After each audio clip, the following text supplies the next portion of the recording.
Hi, it's Shamira from ESA Education. Did you know that satellites can see more than what we can see with our eyes? They can even see different parts of the electromagnetic spectrum. Let's investigate.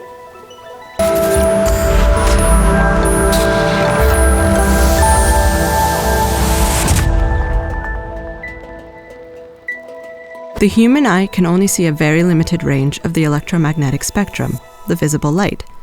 However, we can use different instruments to see what is invisible to us.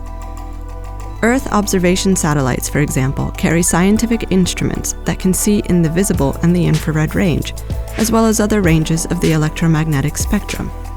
They allow us to see features of the Earth like never before.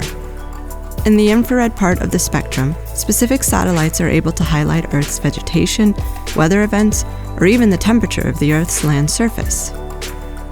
For this activity, you will need RGB sheet filters, remote control, a candle, matches, a mobile phone. Light the candle with a match. Take your mobile phone and the RGB sheet filters. Stack the sheet filters together and place them in front of the phone's camera.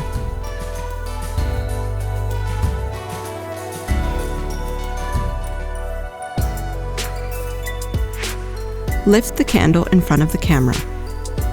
Watch your phone screen and note what you see.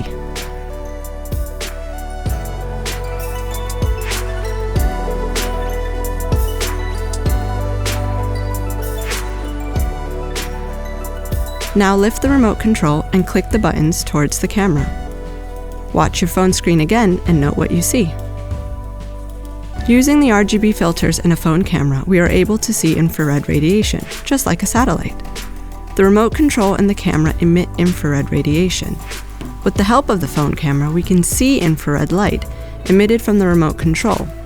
How does the receiver, for example the television, know which button on the remote control has been pressed? Each button sends out on-off signals at a certain wavelength of infrared light. For this reason, we can see the signal emitted by the remote with the phone's camera. Light sources from daily life, like the candle, not only emit visible light, but also heat, which can be visible in the infrared. And for this reason, the candle appears brighter in your phone camera using the RGB filters. We use the RGB filters to remove or filter out the visible red, green, and blue light that is being emitted by the candle.